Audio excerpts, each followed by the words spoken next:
Hey guys, today we are going to talk about something that, well, I guess I'm going to be sharing my infertility struggle with you guys, and I've had 2 miscarriages in the last 4 months, so I know I look rough. I'm trying to keep it together for this video. We'll see.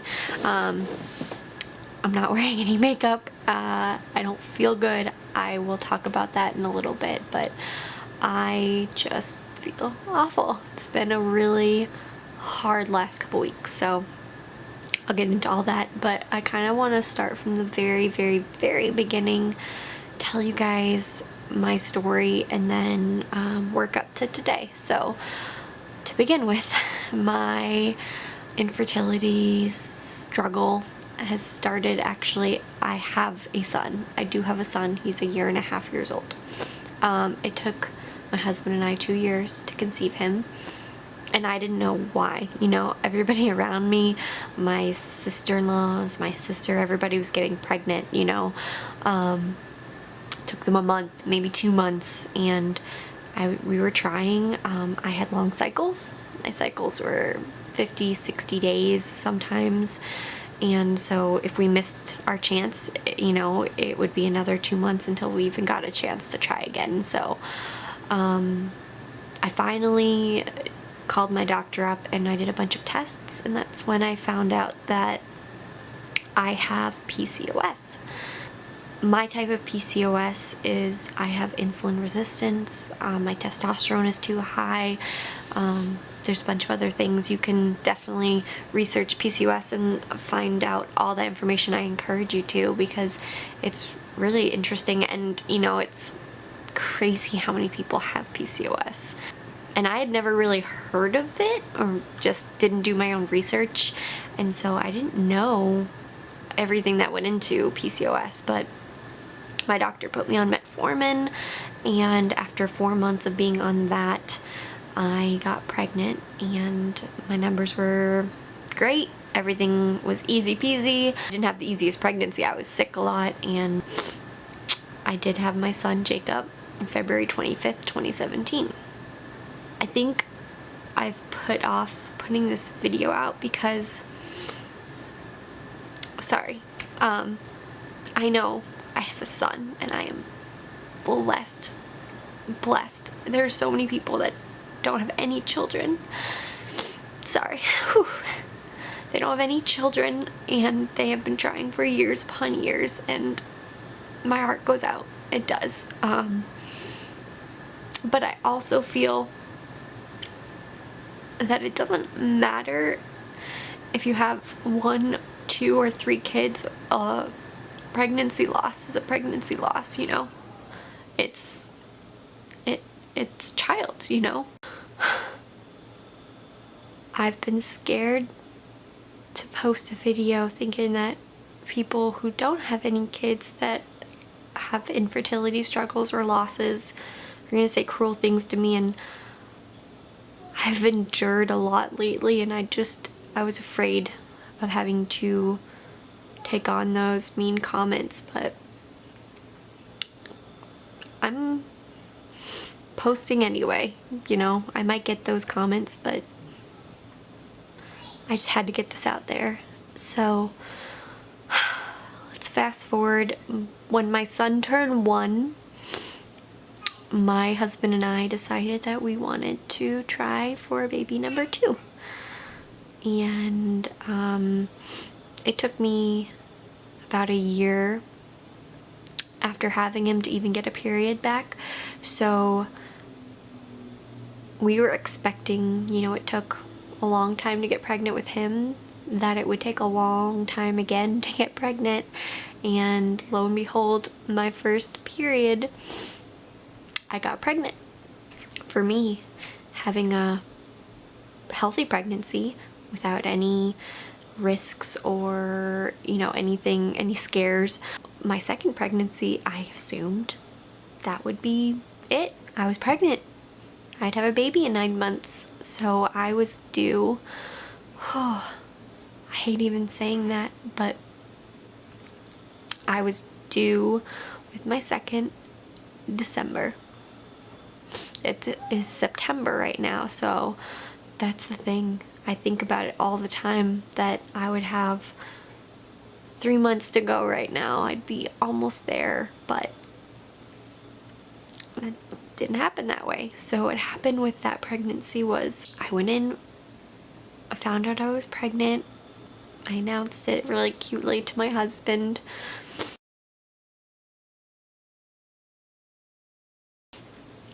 And we got an ultrasound at 6 weeks.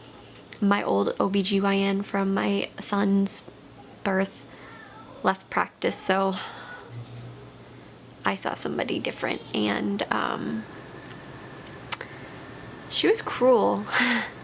When you go through something like that, the last thing you want to deal with is somebody that is just hurtful. She was doing an ultrasound, an internal ultrasound, and she wasn't saying anything, and I just thought, okay, she's doing all the measurements, you know? She shut off the ultrasound and she looked at me, and I said, is everything okay, you know? What's going on? How big is he or she measuring? She said, you know, everything's measuring small. It's measuring at like 4 or 5 weeks, and we're thinking that you're 6 weeks, so that's where we stand. And I was like, well, what does that mean? You know, did I get my dates off? I've only had one period, you know. And she looked at me and she said, well, I wouldn't go home and paint a nursery if I were you. That's what she said to me, and I just broke down. I was in tears. So she told me that she wanted me to come back in 2 weeks and do an ultrasound, and I went home and I just lost it. I mean, they tell you that they don't think, essentially she told me that she thought I'd miscarry, but I have to wait 2 weeks to know. And so I spent 2 weeks in absolute fear. I mean, I was a basket case. One, I had pregnancy hormones in me, so it was making me more emotional. I realized that I just could not see that doctor again. I was like, I need somebody that's sympathetic, that is sweet, that's gonna be, you know, tender with me. So I found a new doctor. It was actually a male. I'd never seen a male before, but he was recommended by so many people in my community. So I went in 2 weeks later. They knew what the situation was, and so I got an ultrasound, and I'm just ready to hear those words, you know, there's no baby, or baby doesn't have a heartbeat. And she turns the screen towards me, and there is a healthy baby with a beautiful heartbeat. Sorry. And I was over the moon. I was like, she was wrong. You know, the dates were wrong, and I just cried and cried. And at that point, I had zero doubts in my mind. I thought this was a healthy pregnancy, and so, you know, I got my son a Big Brother shirt. We took announcement photos. I didn't post any of them, but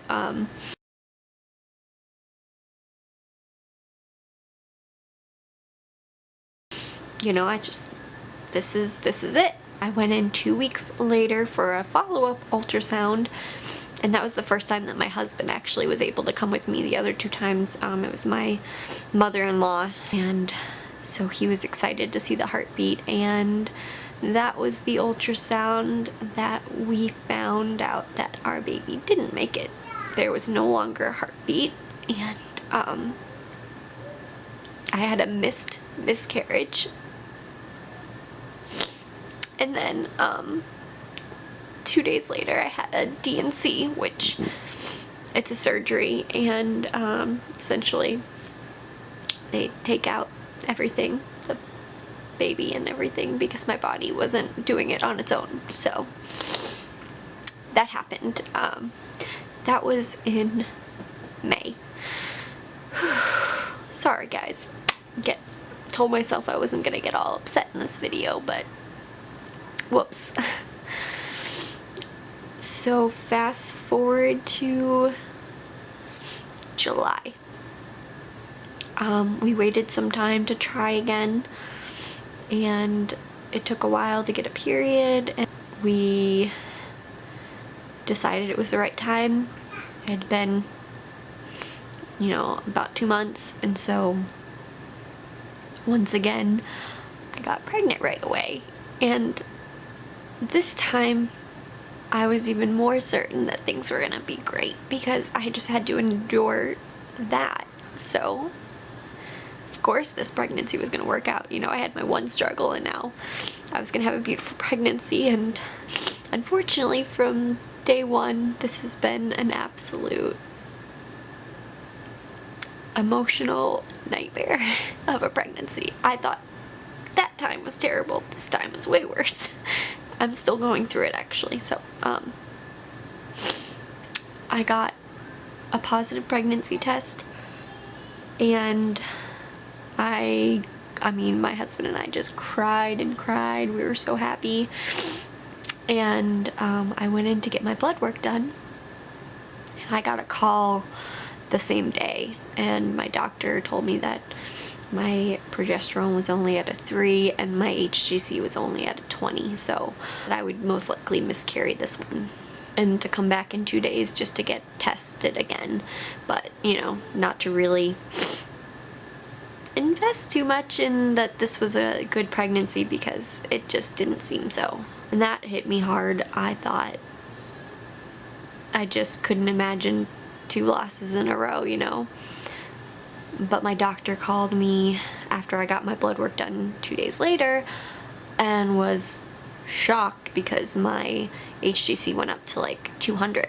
So at that point he told me to start taking a progesterone supplement, and that he was going to be cautiously optimistic, So then I thought, once again, oh, this is going to work out. This is going to be great. I started,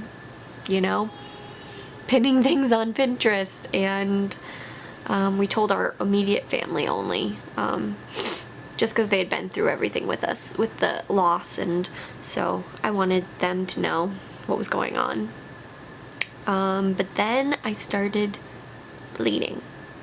And it wasn't a little blood, it was a lot of blood. But my levels, they monitored me for 2 weeks, and my levels were still doubling, sometimes quadrupling, but I was bleeding, and it was scary, and it was every time I went into the bathroom I would cry because I didn't know if this was going to be a good pregnancy or a bad pregnancy. And this went on for about 4 weeks. I had blood work every 2 days, but I was bleeding. And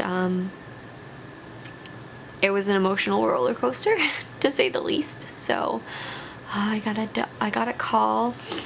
It was a Wednesday. This was like 2 weeks ago. And my doctor, at this point, they were still saying cautiously optimistic, but we really don't know. And he told me that my levels had dropped to 200, to stop taking progesterone, and that he did think I was miscarrying. He had me come into the office, and because he wanted to rule out any sort of ectopic pregnancy, and they saw nothing. They searched and searched and searched. They couldn't see anything in my tubes. At this point I would have been about like 6-7 weeks. My levels were way above 2,000, so they should have been able to see something. I was dumbfounded. It wasn't that there wasn't a heartbeat. It wasn't in my tubes. It was nowhere to be found. Now he thought maybe it could still be in my tubes, but they didn't know. So the same day, I found out my levels dropped. They called it a pregnancy of unknown location. Started getting really bad pain in my stomach. And I don't know if it was because I was miscarrying or what, but with them not knowing what was going on and possible ectopic pregnancy, he sent me to the ER. I was there for about 8 hours, and I got more internal ultrasounds. I got cervical exams. doctor, the ER doctor, his exams were really painful, which was the icing on the cake, I guess. And after he consulted with my doctor because of how much pain I was in, they decided that they wanted to treat it as an ectopic pregnancy. And so they administered 2 shots, 1 in each butt cheek, of methotrexate. If you're not familiar with what that is with an ectopic pregnancy, if your tube didn't burst, and that's what they suspected that it was still, that it was ectopic, you can get 2 shots of methotrexate, and that is a chemo drug. So essentially it would terminate whatever was inside of me, and then I was to be monitored again every 4 days until my levels dropped. So that's when I thought the story ended there. However, 4 days later I got my blood work done. I felt horrible. These shots, they're not fun. I mean, I'm getting shot up with chemo. I'm sure you can imagine. It doesn't feel great. 4 days later, got my blood work done, and they freaking rose my HCG levels, and not just by a little bit. They went from 2,000 to 3,000. I was literally on my way to Trader Joe's with my son in the back seat, and my doctor called and said, you need to turn around and you need to find childcare and you need to go to the ER. You need a second shot. So that was actually this past Wednesday. Today is Tuesday, so almost a week ago. And I got my second shot. The second shot really has been a doozy for me. Doozy. Oh, sorry, I used the word doozy. That is ridiculous. But anyway, I've had migraines almost every single day. My emotions have just been horrible. My poor husband, I love him dearly because he has dealt with a lot for me. I'm exhausted all the time. My body aches. And I think the worst part is that at this point right now, my levels are only dropping very slightly. So I've gotten blood work 2 days later, and then I got my blood work back today, and it's only dropping like 200 points each time. I was really hoping that I would, see a drastic drop after the second shot, and I mean, they're going down. That's great, but it's also scary because my doctor told me I'm not out of the woods yet. It could still be in my tube, and that tube could still rupture, and I could end up in surgery with the tube removal. So every sharp pain that I have scares me. Ectopic pregnancies, they're not anything, it can be fatal. It's scary. So I've been trying to take it easy. But that's where I'm at right now. And I want to keep updating you guys until my level gets down to 0. So how it works is I have to wait until my level gets down to 0.